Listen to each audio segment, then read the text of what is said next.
I never thought the silence of a home could sound so loud. I parked my car at the edge of Maplewood Lane, where the towering oak trees still reached across the road like they were holding hands. Everything looked the same mailbox, same peeling white fence, same crooked bird feeder hanging from the maple out front. But something was off.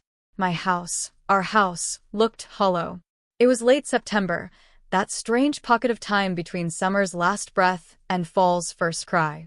The air was crisp, and the sky had that soft gray tint that made memories feel closer than reality. I hadn't been home in 5 months. Graduate school in Chicago had taken over everything, my time, my energy, and apparently my connection to reality. When I got the call from my neighbor Mrs. Leeds that new folks are moving into your house this weekend, I thought she'd lost her mind. Or dialed the wrong Natalie. But here I was, standing in the driveway of what was supposed to be my home, watching 2 men carry a beige couch out of a moving truck. "What the hell is going on?" I whispered, stepping out of the car. The woman in the front yard noticed me, dark ponytail, clipboard in hand. She gave a polite smile. "You here for the walkthrough?" she asked, glancing down at her paper. I blinked. "I live here." Her brows furrowed. "You mean you're the buyer?"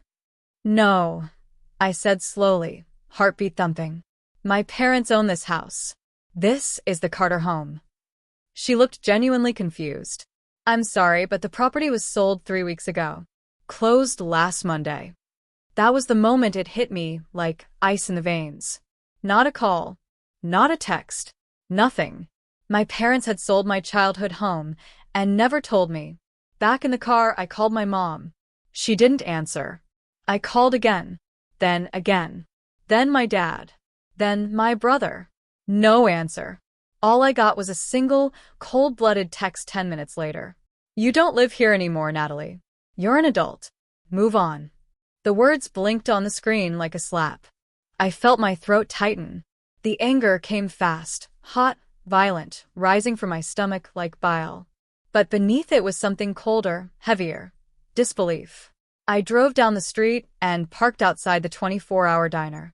I needed a moment. My hands wouldn't stop shaking, and my mind was already racing. Why? Why would they do this? And why like this? My phone buzzed again. This time it was from Mrs. Leeds. "I didn't want to get involved, honey, but I thought you knew. Your parents held a yard sale 3 weeks ago. They said you weren't coming back. Thought it was strange they tossed all your baby books in a box marked free." My stomach churned. I hadn't even opened my closet since I left for school in the spring. Everything I left behind. My journals, childhood toys, yearbooks, gone. Tossed. Just like that. Later that night, I drove 2 hours to my best friend Claire's apartment in Philadelphia. I didn't even knock, just texted her from the car, and curled up on the steps until she opened the door. "Natalie," she whispered, wrapping me in a blanket as I broke down in her arms. "What the hell is going on?" I told her everything about the house, the text, the garbage sale, the woman with the clipboard. She listened quietly, only interrupting to hand me tissues. When I finished, she didn't say, "I'm sorry."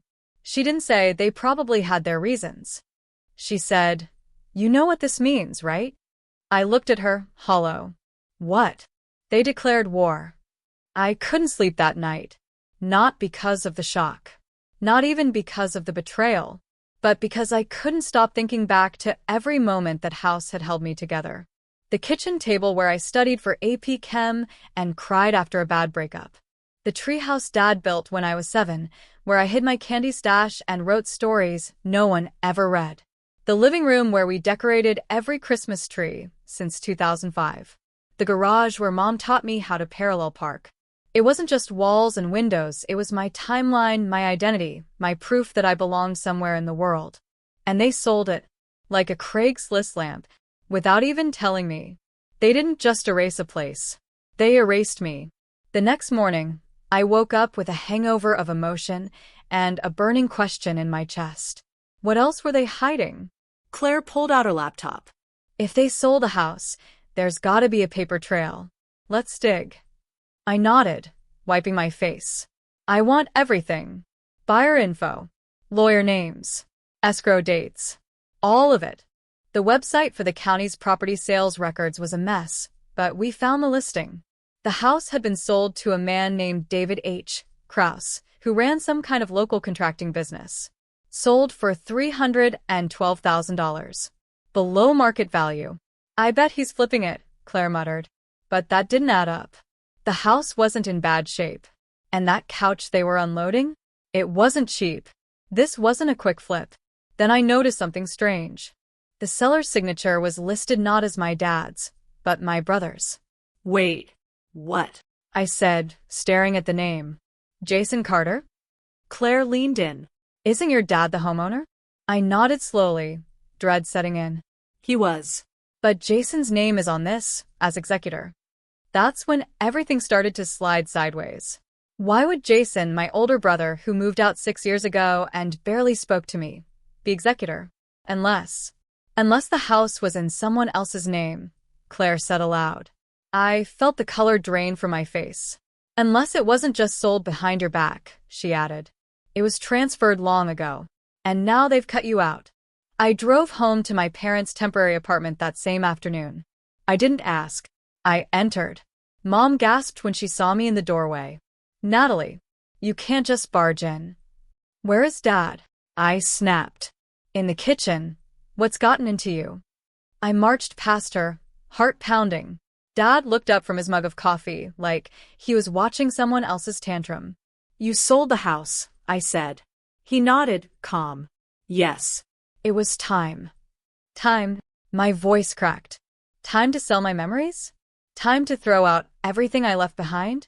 Without even telling me? You weren't living there, Natalie. You didn't give me the chance to decide. He sipped his coffee. You're an adult now. This obsession with the past. It's not just the house. I yelled, voice echoing off the bare walls. It's my life. Dad stood. It was our house, not yours. Mom stepped forward. We did what was best for the family. No, I said. You did what was best for you. And Jason. The look on their faces when I said his name was enough. You put the deed in his name, didn't you? Silence. You made him executor. You planned this years ago. Why? No answer. No, seriously, why? Why not me? Why keep me in the dark?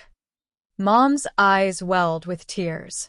Because we didn't want you to fight us. That was it. That one line. We didn't want you to fight us. They knew I would care. Knew I would try to stop it. Knew I would fight.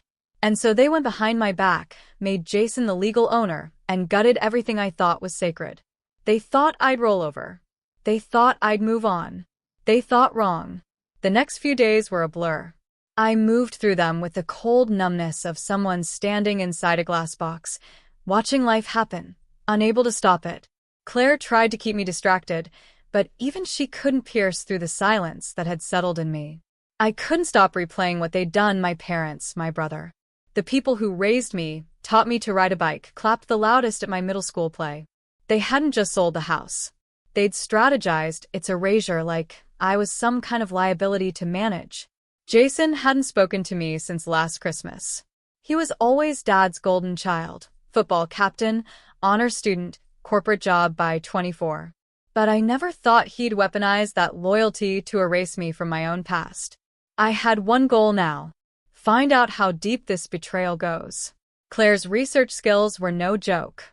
2 nights later, she burst into the living room holding a steaming mug of cocoa and her laptop like a war trophy. I found something, she said. And you're going to want to sit down. I lowered the blanket and stared at the screen. What am I looking at? Jason's LLC, she replied. It's called Carter Development Services. Registered 2 years ago in Dad's name first, then transferred to Jason 3 months ago. My stomach twisted. What does that mean? It means, Claire said slowly, they didn't just sell the house for the money. They sold it to fund a business. A real estate company. Your childhood home was the first of what looks like 3 properties they're acquiring under the same umbrella. The room fell quiet. They used the house as startup capital. I whispered. Claire nodded. They stripped it from you to build something without you. The betrayal had layers. Like rot under the floorboards.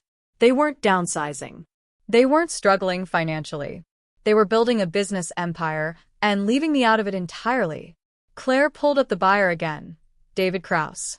His company had a private contractor agreement with Jason's LLC. So it wasn't even an arm's-length deal. Jason had sold the house to his own associate. That beige couch? Probably staged. The new buyer was just the next step in their plan. They'd sold the house under my nose to themselves. I stared at the glowing screen, feeling bile crawl up my throat. It wasn't just about the money. It was about control, erasure, exclusion. 3 days later, I drove back to Maplewood Lane. I wanted to see it one last time, if only to understand what kind of person I needed to become to fight back. I stayed in the car, parked across the street in the shadow of a neighbor's old oak. The house looked different already. The porch had been sanded, repainted a blinding white. The shutters were new. A construction permit flapped lazily against a mailbox. My home was being renovated out of existence. But that wasn't what made my chest seize up. It was the sight of my old treehouse dismantled. Gone. A memory wiped clean. I sat in silence for a long time. And that's when something strange happened. A black SUV pulled into the driveway. Jason stepped out. He wore a blazer, slacks, the same smug look he always had when he knew he had an advantage. He walked toward the front door, talking to someone on a headset. I turned off the engine and ducked. Why was he there? If the house was already sold, why was Jason, the seller, coming back days later? Unless he wasn't finished. Unless he had more to take. That night, I wrote him a letter. Not an email, not a text, a full-on, pen-to-paper, 3-page letter. Not to mail, but to practice. Because I knew something now. Words were weapons. And I had a lot of sharpened ones. The letter was a rehearsal, a way to unpack the rage swirling inside me. I didn't plan to give it to him. But just writing it helped me rediscover me. The girl who stood up to bullies. The teenager who fought for the arts program when the school cut funding. The woman who paid her own tuition, worked 2 jobs, and still managed to earn top grades. They had taken my home. But I still had myself. And they were about to remember who I was. Claire helped me craft the plan. It wasn't legal sabotage. It wasn't physical damage. That would have been too easy. This was psychological warfare. Make him feel like he's losing control, she said. Like you're always one step ahead. So I started digging. And I found my opening. Jason had registered his LLC, but he'd skipped something important. He hadn't filed the compliance reports for a year too. A violation. A $200 fine? Maybe. But also, an excuse to flag the business with the state. And once flagged, it wouldn't take much to bring scrutiny to their sale of the house. So, I filed a whistleblower complaint, anonymous, of course. I didn't accuse anyone directly.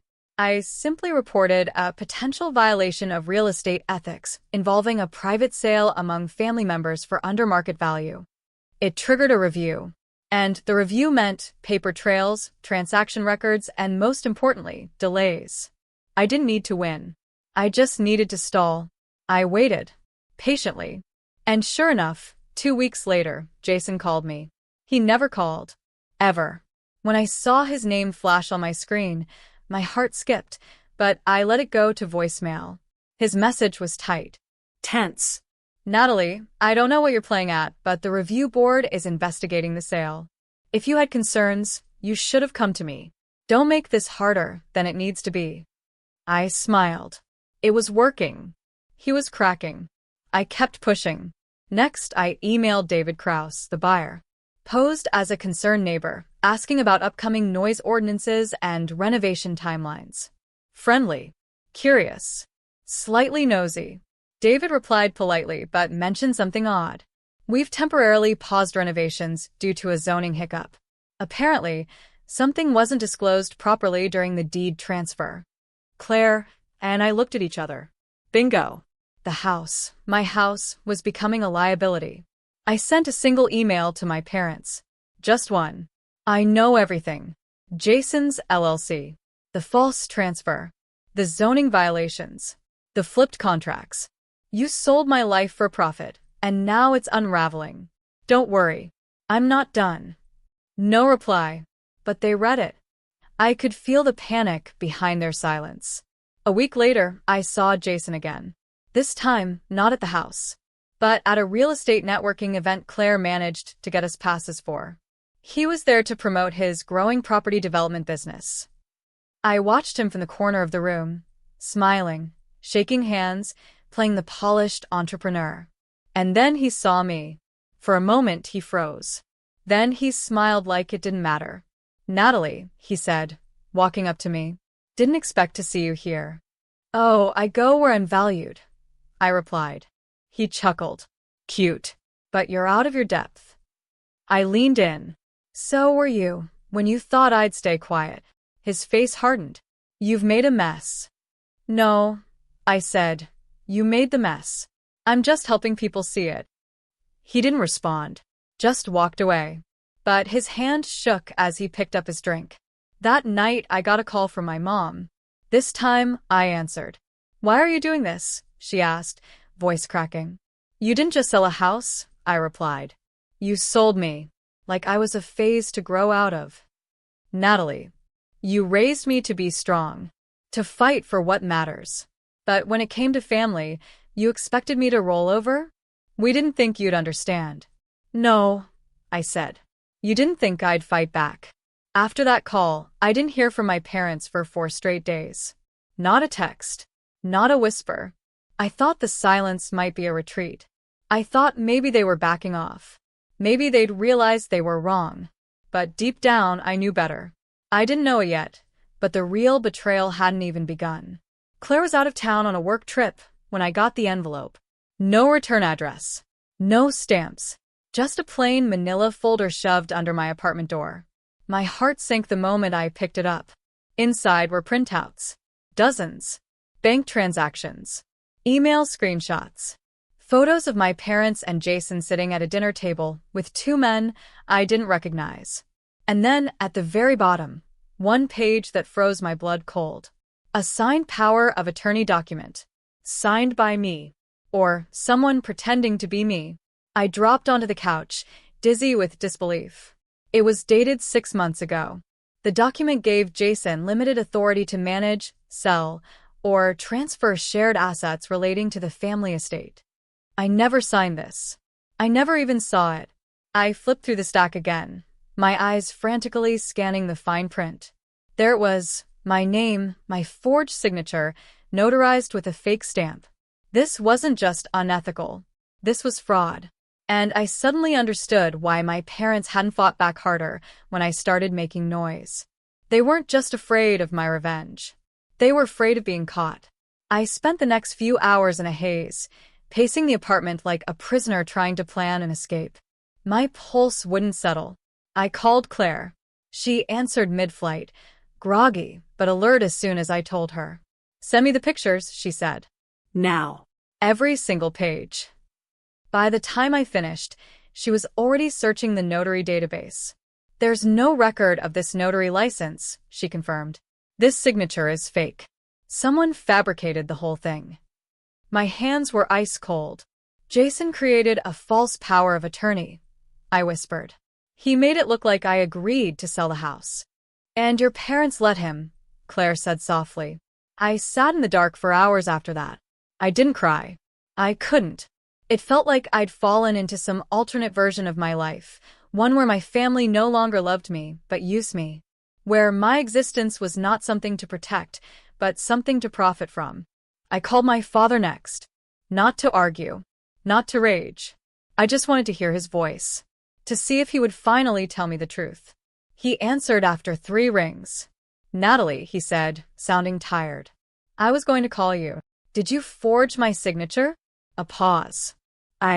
Natalie, listen. It's complicated." "No, it's not." "Did you forge it?" "We didn't think you'd mind," he replied. "It was just a technicality.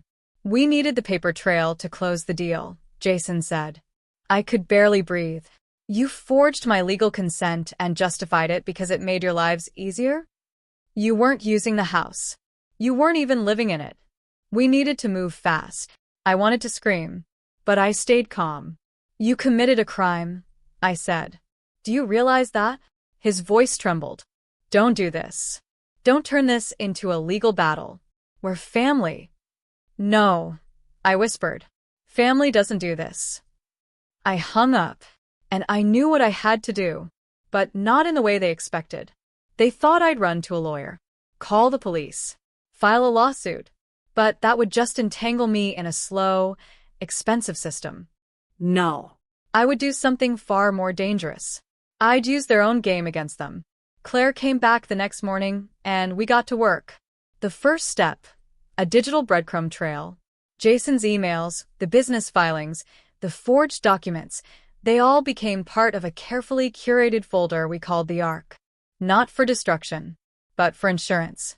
I uploaded copies to 3 separate cloud accounts, sent encrypted files to 2 of Claire's tech friends out of state.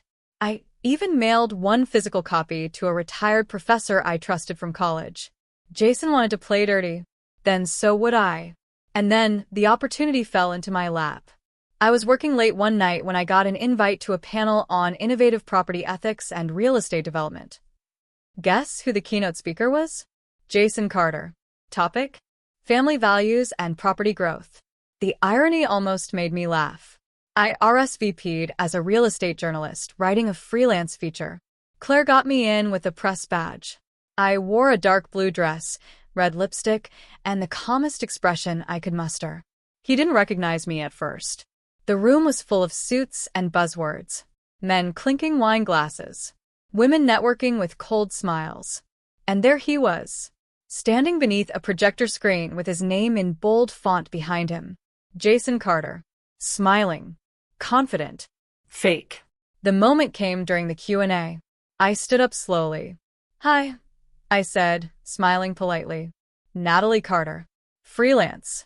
My question is, how would your company advise clients who unknowingly had their property transferred using forged documents, especially if family was involved? His smile faltered. Just for a second. Excuse me, he said. I tilted my head. Surely that kind of unethical behavior would merit legal scrutiny, don't you think? The room went quiet. He stared at me, recognition dawning in his eyes. Natalie, what are you doing? I smiled wider.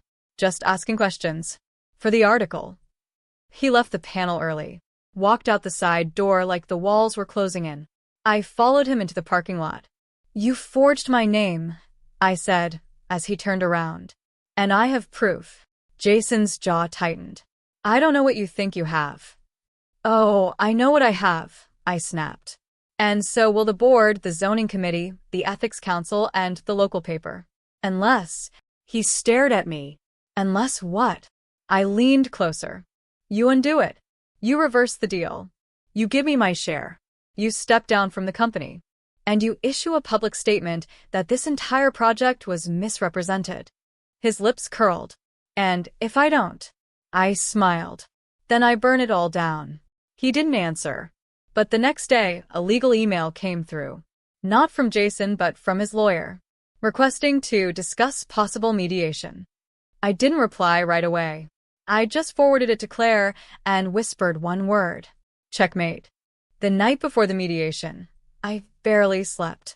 Claire was asleep on the couch, snoring gently, but I lay awake staring at the ceiling, arms folded over my chest like I was trying to hold in all the rage. Everything was coming to a head. 6 months of silence. Betrayal. Fraud. I'd spent all this time gathering proof, laying traps, creating leverage. But this wasn't just about revenge anymore. This was about closure. I needed to hear them say it, out loud. I needed them to look me in the eyes and admit it. We met in a glass-walled conference room in a downtown Chicago firm. Polished table, icy air conditioning, 2 pitchers of untouched water in the middle like some kind of ritual peace offering. Jason came first. Slick hair, cuffed shirt sleeves, a forced calm over his face. Then my parents walked in, Mom looking nervous, Dad holding a leather folder like it was a shield. Nobody spoke at first. Then the mediator, a woman with gray eyes and a steel spine, broke the silence. Let's begin. The next 90 minutes were filled with legal phrases like liability mitigation, non-disclosure assurances, and reputational restitution. But beneath all that, lies unraveling. Jason denied the forgery until I dropped the original notary license forms on the table and asked him which fake notary he'd hired. He went pale. I didn't think it would matter, he muttered. That was it. Not, I'm sorry. Not, I regret it. Just, it didn't matter. I turned to my father. You let him do this, I said, my voice cold.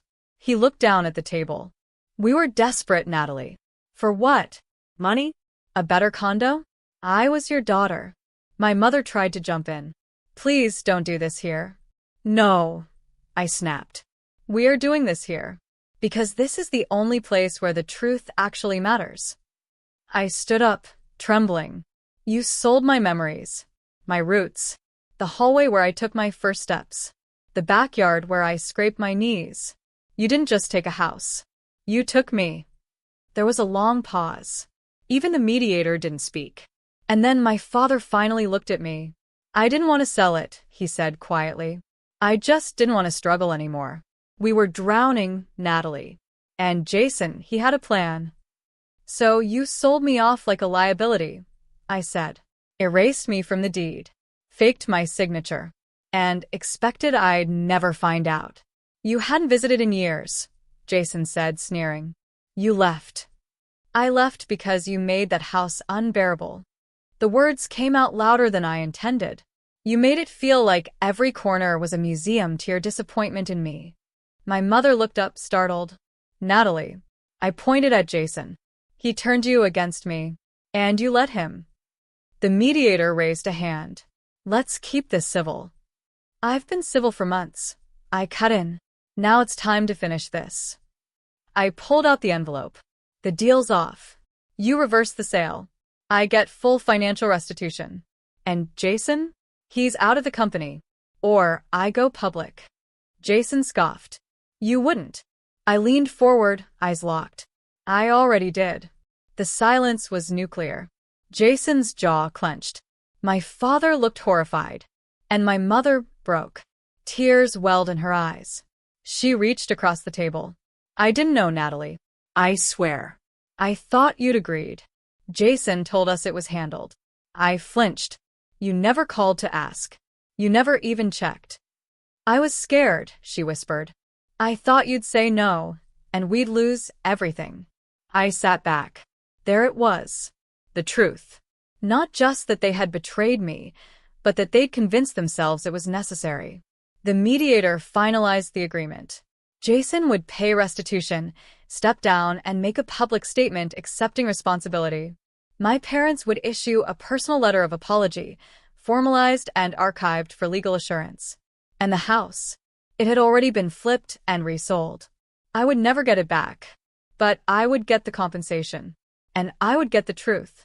Outside the building, the sun was setting behind the skyline.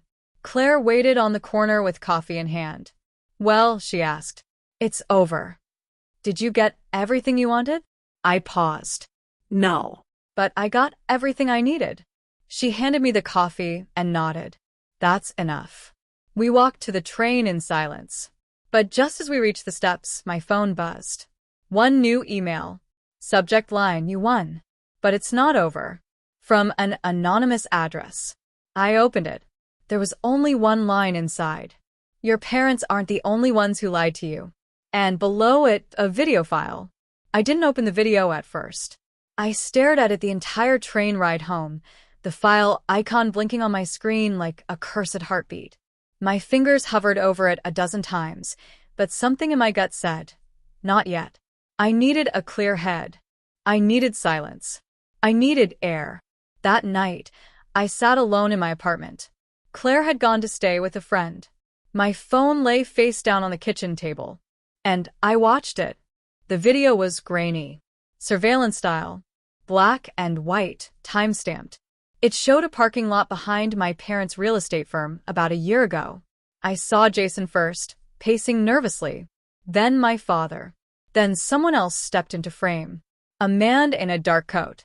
He handed my father a thick folder, then pulled out a small device, looked like a recorder. They shook hands. The man walked away.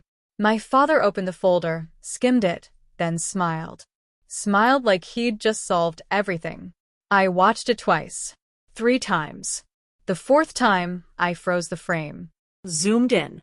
There was a logo on the folder. A stylized phoenix, wings curling into a circle. It hit me like ice water. I'd seen it before. Not in real life, but in my nightmares. In my memories. That logo belonged to a company I'd heard whispered about for years, rumored to buy up debt, silence whistleblowers, bury lawsuits. The kind of people who didn't send lawyers first. They sent silence. The company Jason had briefly interned at, the one he never talked about. I dug. I stayed up all night tracing the company, and every search only deepened the dread. Phoenix Grove Holdings. Private. Obscure. Registered in 5 different states. Offshore shell ties. They didn't just deal with real estate. They dealt with people. And Jason? His plan to flip the house? It wasn't his idea. It was part of a larger pattern. Buying childhood homes of people with inherited trauma, converting them into luxury properties, and laundering money through fraudulent flips. But that wasn't the worst part. The folder in the video? It had my name on the cover. There was a document inside. One I'd never seen before. A psychiatric evaluation. Forged. Claiming I'd voluntarily signed away power of attorney after a series of manic episodes. I blinked. No. That wasn't just fraud. That was character assassination. Weaponized lies. Someone had painted me as unstable, unfit, a risk, to justify the transaction, to neutralize any protest. I sat in stunned silence. They hadn't just sold my home. They tried to erase me. I printed everything, backed it up 3 different ways.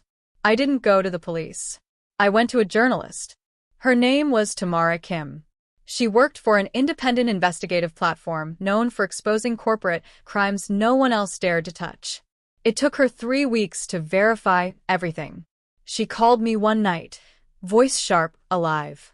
"Natalie, this is bigger than a house. Your story just blew open a nationwide scandal." The article dropped on a Monday morning. Phoenix Grove's quiet war on airship rights. It trended within hours. By noon, Jason was trending on X. By evening, my father's company had gone into silent lockdown. They tried to issue a statement, deny involvement, but the video, it was everywhere. So was the forged document. So were the faces of dozens of other victims, people whose childhood homes had vanished, whose family histories had been sold out from under them. Some called it a coincidence. Some called it conspiracy. But I knew the truth. I lived it. 2 months passed. Lawsuits flew. Jason was arrested on charges of conspiracy to commit fraud, forgery, and obstruction. My father, once the pride of local real estate, was issued a federal subpoena. My mother disappeared from the public eye. I heard she went to live with an aunt in Maine. And me? I did something unthinkable. I went back to the neighborhood where I grew up. The house was different now. It had been stripped of its charm. Artificial landscaping. Cold gray shutters. The magic was gone. But as I stood across the street, I wasn't sad. I felt released. Like the ghost of who I'd been here had finally been laid to rest. A little girl with scraped knees and big dreams. She didn't live here anymore. She lived in me. A few weeks later, I got a letter. No return address. But I recognized the handwriting immediately. It was from my mother. She wrote, "I don't know how to fix this. I don't know if I even deserve to. But I need you to know, I never wanted to erase you. I was just scared of losing everything. In trying to hold on to what we had, I destroyed it. I hope one day you find peace, even if it's without us." I folded the letter and placed it in a box. I didn't hate her. I just couldn't go back. Claire and I moved to Seattle 3 months later. Fresh air. New beginnings. I started writing again. Memoir, fiction, essays. Stories about truth, loss, and the thin line between justice and vengeance. And then one rainy evening, my doorbell rang. There was no one there. Just an envelope on the mat. Inside, a single photo. The man from the video, the one with the folder, sitting at a cafe, reading a newspaper. On the back of the photo, scribbled in red ink. "He's watching again. Be careful who you trust." I looked up. The street was empty. The rain fell steady and cold. And for the first time in a long time, I wasn't afraid, because this time I was ready.